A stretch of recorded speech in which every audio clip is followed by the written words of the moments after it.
All right. It looks like most people have come in so far. So my name is Luke Huber. I'm an admissions counselor here at Baylor. And we're so excited that you're here for Premiere and excited that you get to learn a little bit more about the Science Research Fellows Program. And so Dr. Klausmeyer is going to go ahead and give a presentation and hopefully answer some questions at the end. All right, so I'm going to go ahead and pass it off to her. All right. Well, good morning, everybody. Thank you for being here today, and thank you for actually participating in Premiere 2021. I want to talk to you about a new program, relatively new program, the Bachelor's in Science called Science Research Fellows. It's an actual major at Baylor, and it's a relatively new program as well. We started in the fall of 2017, and it is a small group. I only take 10 people every year, and I only take incoming freshmen. Once they have started at Baylor, I won't take anybody. We're trying to fix that a little bit, but it's going to take a few years for us to have that in place. Our entering class, our entering class of 2017 just graduated, and from that class of 10, 6 of them finished and received their bachelor's in Science Research Fellows. But we've had 5 classes.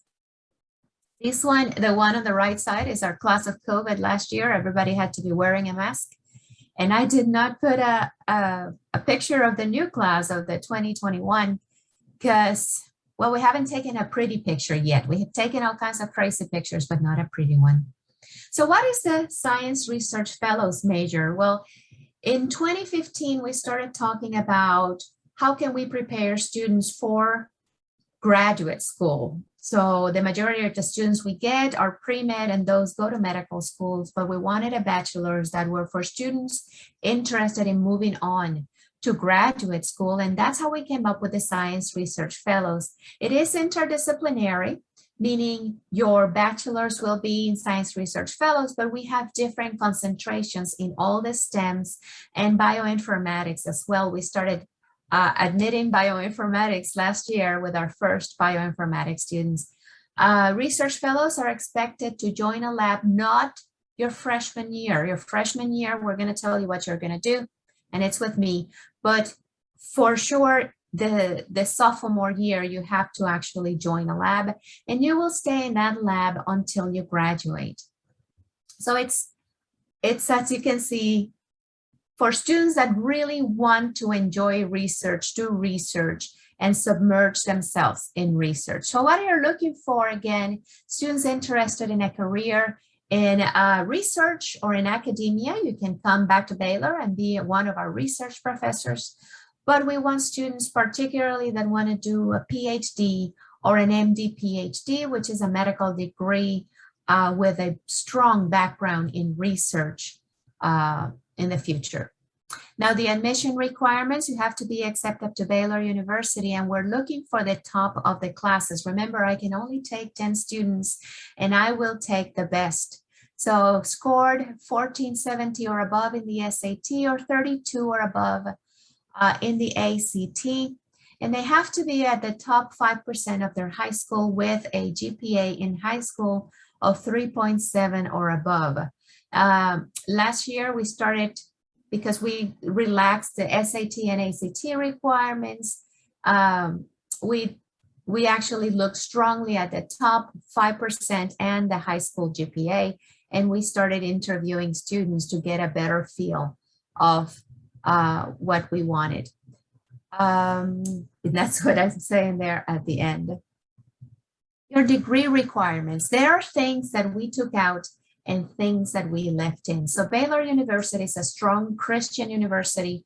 So we are going to leave the religion, the 2 religions that students have to take, and 2 semesters of chapel, again, because we have a strong Christian core at Baylor University. Political science, because I personally believe that all students should take political science, more than one, but I just required one. Scientific writing, we actually took most of the Englishes out, but we left the professional writing 3300, which is again scientific writing. Now there's a little warning here, because to actually take professional writing 3300, you need to have English, the basic English that you can get with the AP. And the majority of our students have actually have gotten the AP credit for that, so they can go into this without any prerequisites for that. And here's where it gets more science research fellows. So you have to complete 21 hours of upper division science classes. That means 3,000 and 4,000 level. Those are the classes that you would take. Sometimes you take them as a sophomore, but most of the time as juniors and seniors. So 21 hours in that. And you have to complete 16 hours in SRF credit, Science Research Fellows credit. And those 4 classes that you see there, the 1306, 1307, 4102, 4103, those are the classes that everybody has to take. The middle of those, to complete the 16 credits, those are going to be credits that you do in lab. So you will join a research lab and we'll give you credit to be in the research lab. There are things that we had to take out because, again, we want students to spend time in the research lab. So a second language is not required. I have nothing against second languages. I have 3 languages. So if you wanted to do a second language or a third language, I have no problem with that. But we did take British and American literature out. If you wanted to take them, that's perfectly fine with us, but it's not required for you to take them.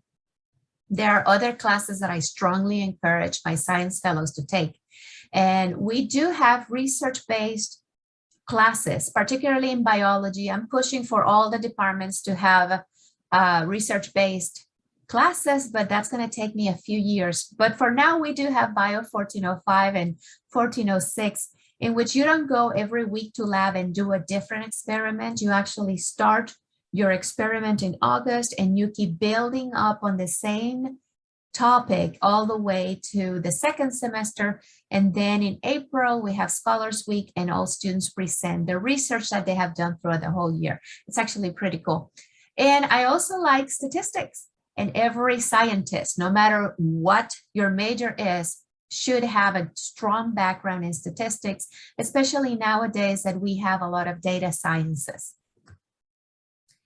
There are other questions that I have been asked through the years, and one of the strong ones is, can I have a second or a secondary major? And I have to make a distinction right here. This is something that I would discuss with my students the first semester. A second major is when you take all the credits for 2 different majors, and those 2 different majors can only overlap with 1 class. So only 1 class can be common to both majors. So that's a second major. We do have a great program called secondary majors, and those are the ones that you would have your primary major, and that would be in your diploma. But your transcript will actually say, and you completed the classes for this secondary major. And those secondary majors can actually have more classes in common. So it's easier to get secondary majors at Baylor. So secondary majors, I'm all for it. Second majors, that it depends on what you want to do. And the weird thing is that if you wanted to actually major in biology and biochemistry, that would be very difficult because, again, you can only overlap 1 class. But if you wanted to have a second major in English and 2 majors, one in English and the other one in biology, that's a little bit easier because, well, those 2 don't have any classes that overlap. So it's a lot easier. Can I be a university scholar or a BIC? The answer to that is no, because all the requirements that we took out so that my students could spend time in lab will come back in with university scholar and with BIC. So you would have to take more classes, and that may add more time for you at Baylor. And I love you, but I want to see you graduate in 4 years. Can I have minors? As many minors as you want. I wanted to call you pumpkins, sorry. So my pumpkins, you can have as many minors as you want. I am a big proponent of minors, particularly minors that bring joy to your life. So if you enjoy a theater minor or a music minor, I'm all for it. Arts. We have statistics minors. We have philosophy. Philosophy tends to be very popular.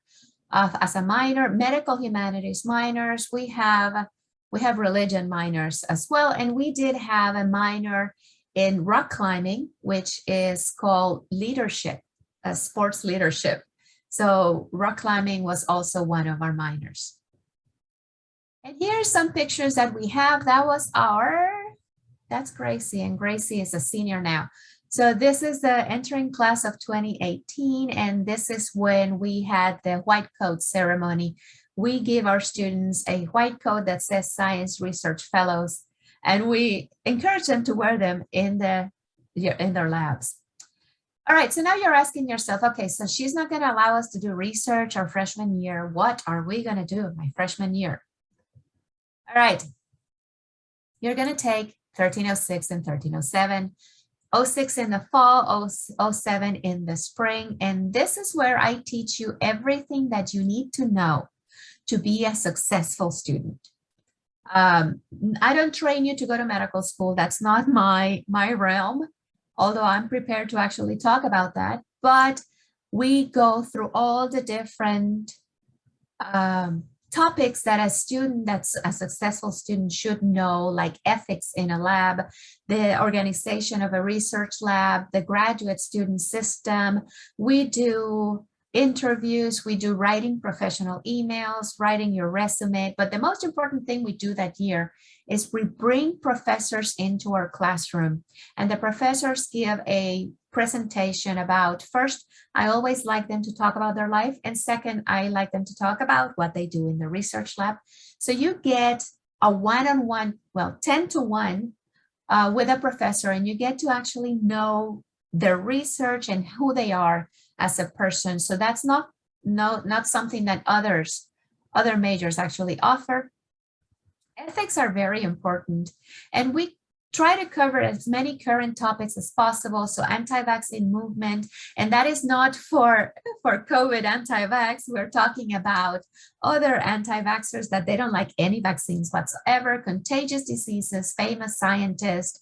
We do crazy things. Like yesterday, we were designing a survey, and we decided that half the class was going to design a survey on students' happiness, and the other half was going to design a survey for the research professors to actually tell us what they want and what they think about undergraduates in their labs. So that's what we're going to do this whole year. And in the spring, we're going to have a poster presentation, and we're also going to have submit it for publication. And we do teach them how to read journal articles, and we watch some science movies and we criticize. Those are always fun. So to apply, fill out your application through the Baylor submission. So it's inside the Baylor application. We have 2 cycles. The first cycle is I let them accumulate until January 1st. The early you apply during the fall, the better, because we try to do all our interviews between January 4th and 7th, depending on what is the first week in January. And the second semester in the spring, it's kind of like a rolling application. So you apply, and as soon as we receive it, we analyze it, and then we do an interview. We schedule an interview as fast as possible. My goal is to, after 2 weeks after we receive we look at your application, we have a final answer and notification. We're interviewing everybody through Zoom, and some of the actual research fellows will be there to help me interview you.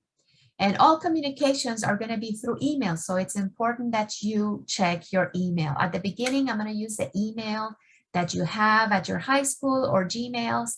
And then once we actually accept you, all my communications are going to go through Baylor email. And here's a picture of us. On the right side, we have Dr. Livingstone, which is our president. So she likes to, and she's very open to spend time with the students. So she came to a poster session, and on the right side was one of our fellows' birthdays. So we celebrated. And we have a Facebook for your parents and Instagram for you. But I'm also the director of undergraduate research at Baylor. So I want to talk to you about everything that we do at Baylor for undergraduate research. And I have been at this long enough. I did undergraduate research myself.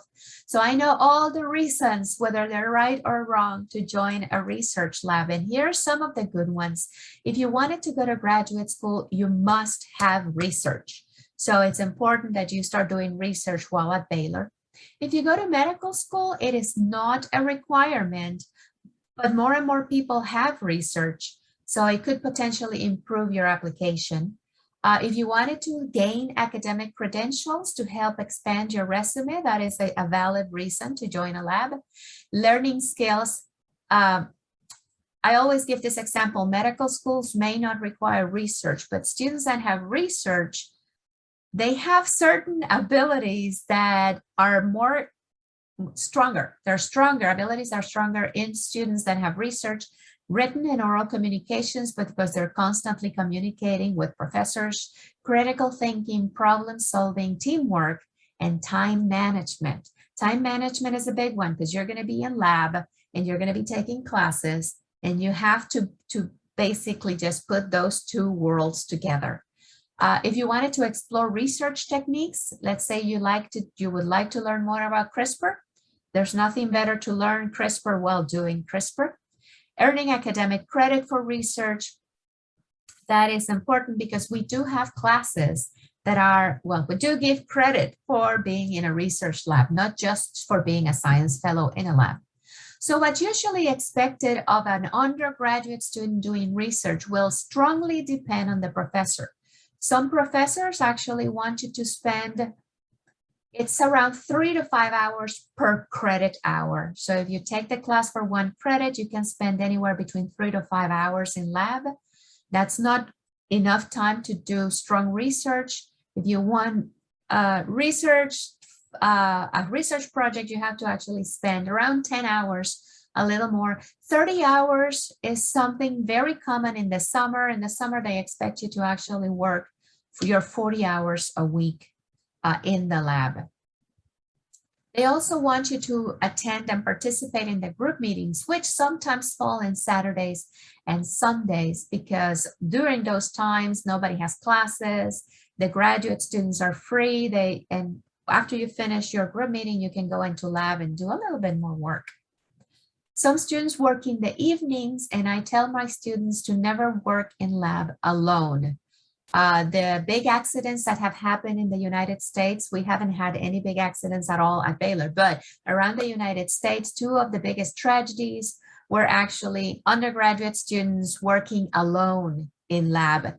So we don't want that to happen, only when there's a graduate student or the professor in lab, never alone.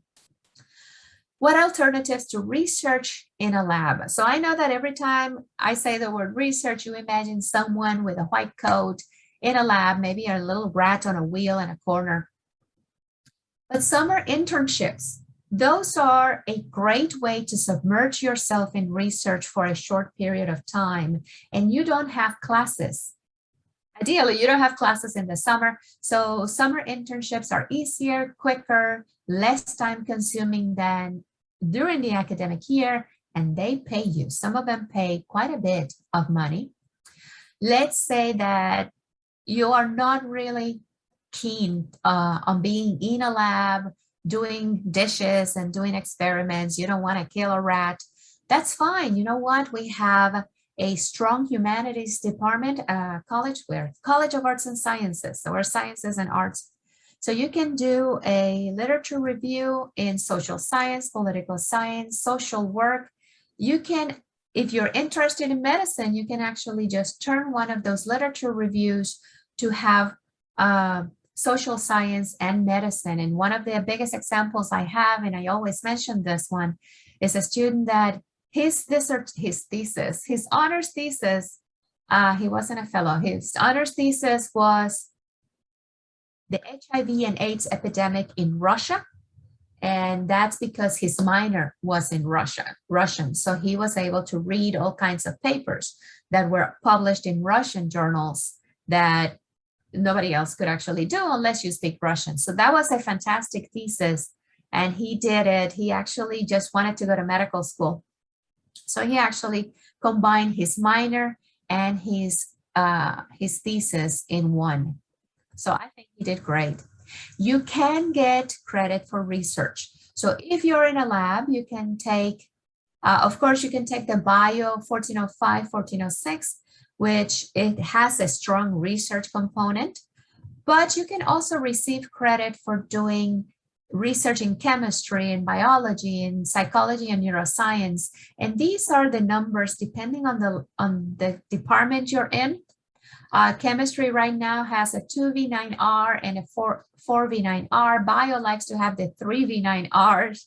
Psychology, they have everything. But we also have art, sociology. As long as you stay in the College of Arts and Sciences, there will be a research class for you to take and do research. And the R that you see at the end will appear in your transfer, in your credit transfer, as research in biology, research in chemistry, or research in art history. So again, they're in every department. If you don't find them, send me an email and I can talk to the undergraduate program director so that they can add it to the semester, and that way you can register for them. And again, they appear in the transcript as research in whatever it is that you're doing research in. If you wanted to publish your work, we have a journal for you. We have Scientia, which is actually managed by one of our student organizations, the Baylor Undergraduate Research in Science and Technology Burst. That is the group that manages Scientia, which is their publication. And they publish it in the spring of every year. So you can actually just send the link to all your family. The other thing that we have is the URSA, Undergraduate Research and Scholarly Achievement. And it's a campus-wide initiative. This is not just for the College of Arts and Sciences. This is for the university. This program, URSA, is under the Office of the Provost. So it serves all the schools and colleges at Baylor. And our goal is to support and promote undergraduate research. So we do have not scholarships, but if you apply, you can write a proposal and you can get money so that you can do a research project during the year, or for a little bit more money, you can do research in the summer. That's all I have for you. I can take questions if you have them. There are a few questions right now in the question and answer Excellent. chat. So Do we have you about wanna 3 tell minutes me? left. Yeah. All right. Go ahead. Read them to me. Okay. First one that you haven't had is the SRF major better suited for medical school compared to like biology or psychology? We did not design it to go to medical school. Having said that, half of our students are planning to go to medical school. And so far, everybody, again, we've only graduated one class. And out of the 6, 4 of them are going to medical school. One is in UCLA right now in graduate school, and the other one is doing work with the CDC. One of the ones that is going to medical school right now, she received a Fulbright. So she kind of stopped her admission to medical school to do the Fulbright. And even though we did not plan the SRF for medical school, it is a strong program to get into medical school, because first I require you to have good grades, nothing less than 3.5, and you have research. Awesome.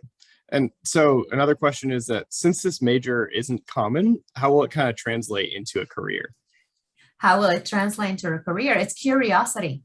Because as soon as your employer actually sees, or your potential employer or the medical schools actually see science research fellows, they're going to dig and see what the heck is that. So now I'm going to have to read all the letters of recommendation.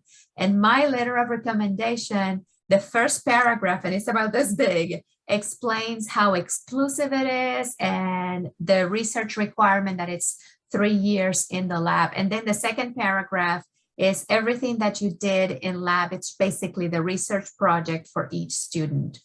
So I keep records of that, and I ask the students every year, you need to update this. And so we have time for about one more question. And so this one is, can I still apply if I meet the SAT and GPA requirement, but not necessarily the rank requirement? You can still apply. Those are loose guidelines. and we'll judge you at the interview. So you still go ahead and apply, and we'll interview you. Even the SAT is still, it's a SAT, ACT, it's still negotiable. I do not take anybody that has a 1300, but if you have a 1400 and you have the type of personality, because we want a really close-knit group. So I want students that are excited about research and that I can actually, mentor. Some people are very resistant to mentoring. So I want to see that in an interview. Awesome. Thank you so much. So we're about out of time. Thank you all for attending, and I hope you enjoy the rest of your Baylor premiere. And thank you, Dr. Klausmeyer, for sharing. Thank you so much. Bye, everybody. Email me if you have more questions.